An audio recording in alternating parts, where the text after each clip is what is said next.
Manchester United make Barcelona an offer which Barcelona could accept. Well, we're going to get into that story because it has come out from Spain from a hit or miss journalist, but I would say a decent journalist, a better source from Marco, and I'm going to get into exactly what he said, and then we'll also see if any other journalists have said some things. But Manchester United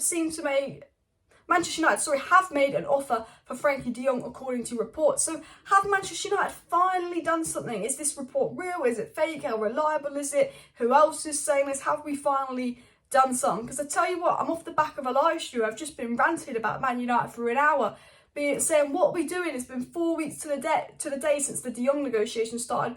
What is going on? Why don't we put in a bid? Could it be that United have embarrassed themselves with Darwin Núñez, and Liverpool have got Darwin Núñez, and City have got Haaland, and the pressure is on, so United are like, shit, we got to hurry up and get De Jong in case, I don't know, Man City swooping for De Jong and we lose him. It's not looking good. Or is it PR spin? This is the thing, you know, if Darwin Núñez hadn't have gone to Liverpool, I'd have probably been believing this story quite strongly. Because the journalist, I think, is a better source, and people from Barcelona say it's a decent source of information, like there's something in it. But it's the timing. I do worry that, is it like a big old PR spin to distract us from the fact we've lost Darwin Núñez? Everyone's complaining, everyone's getting ready to rant about this transfer window. 4 weeks in, biggest rebuild yet. Man United haven't done anything. We'll have to wait and see, I guess that's the real answer. But GERRARD Romano did say earlier today there's a big update soon, and he is quite a reliable source of information despite him biting all guns blazing, saying De Jong will happen. But what's been said by Luis Rojo, which Spanish sources say is a better source of information, we put him tier 2. He's not quite tier 1, but he's not a journalist that you just write off. And he said that United had offered 60 million fixed and 20 million in variables for Frenkie De Jong, which is the 80 million euros overall that Barcelona want for De Jong. They do want 80 million euros. However, I think they need the money by July, so I don't know if the add-ons make sense. I think they want the 80 million now rather than add-ons, which is obviously 51 million plus 17 million add-ons, which adds up to the 68 million pound price. Now, the price is legit. We know that Romano said 80 million euros, 68 million pounds. That is sort of what Barcelona want. 80 million euros is what they want. We're offering them 80 million euros with add-ons. We know Barcelona are desperate for money. We know Barcelona have to sell De Jong. You know, Xavi's told De Jong he's got to go. You could tell by the De Jong interview he'd been told he's got to go. It's very clear Barcelona need the money for De Jong and he's got to go. But they need it by July 1st, so I don't know if they want to be dealing with add-ons. However, I don't think they need quite 80 million by July 1st, but they need some money by July 1st, so they could be doing add-ons. It's the way you want to look at it. I'm sceptical. 51 million pounds, would they accept that plus add-ons? But I guess the add-ons adds it up. Would they accept it? They are desperate for money, but it is Man United, the club that paid 80 million for Maguire. Again, you have to wait and see with this, but it would add on to the 68 million pound price in total that it's been quoted at, and 80 million euros if you include the add-ons. It's just the timing of it. However, GERRARD Romano has been saying a lot as well, and Mark have also said that Barcelona is seriously considering this offer, which I expect they will. As I said, Barcelona desperately need the money for Frenkie De Jong. And Luis Rojo also said that Erik ten Hag has talked to Frenkie De Jong and convinced him he will be a star at Man United. He has told him that the whole game will revolve around him being the reference in the centre of midfield, which is what I like. Now, I really hope this is true, because obviously I was saying in my live stream earlier, if we haven't signed anyone yet, because we're going to sign De Jong and build a team around De Jong, I don't mind that. But if we're going to sign one attacker, one midfielder, and one defender and go, oh, we signed 3 players, 10 out, bish, bash, bosh, I won't be happy with that. I said, we haven't been linked to many CDMs other than Sangare, which we were linked to today.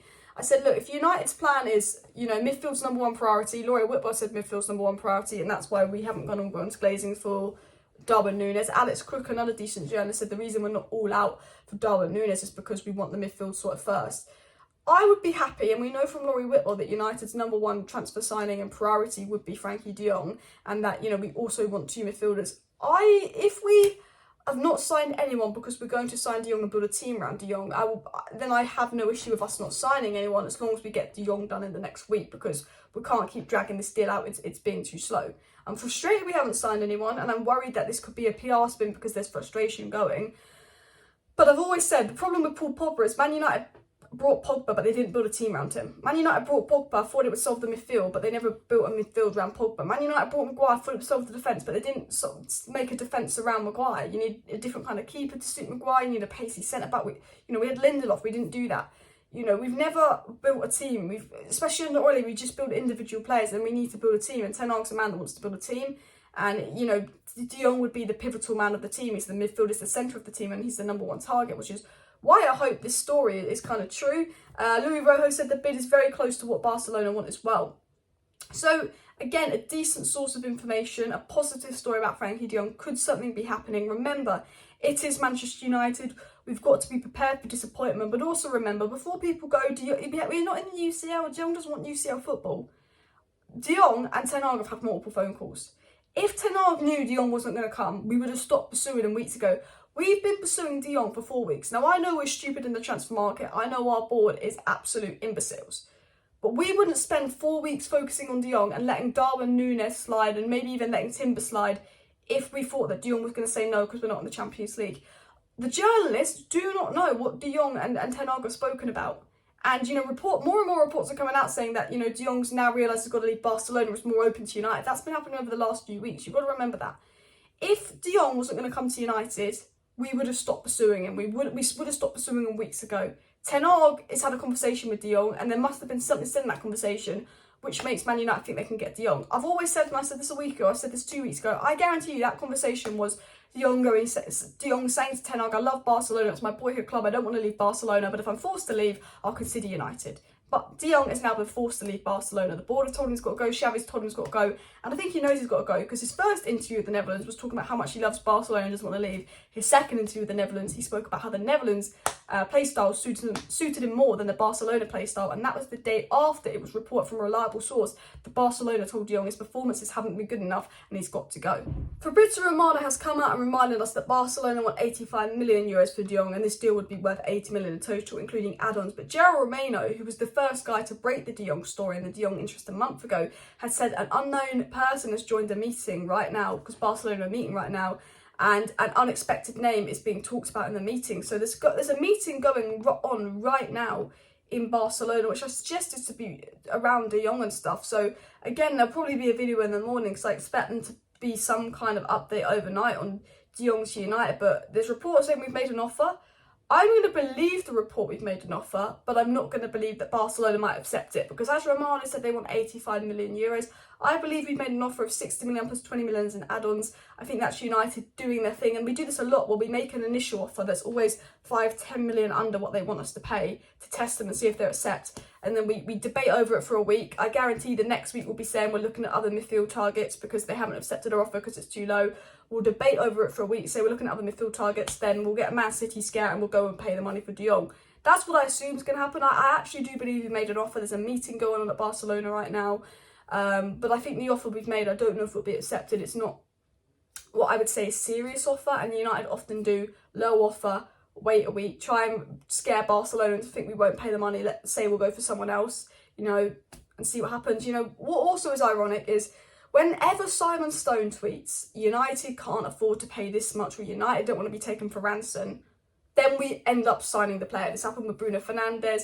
This happened with Sancho. He was going, United think the price is too much, blah, blah, blah. And then a few days later, Simon Stone will probably say the deal is done because he's a reliable journalist, Simon Stone, but he gets briefed by the club about what to say. And, when Simon Stone says United aren't going to be held for ransom by Barcelona, it's Man United's negotiation tactic of making Barcelona worried they won't pay the money that they want for Frenkie De Jong.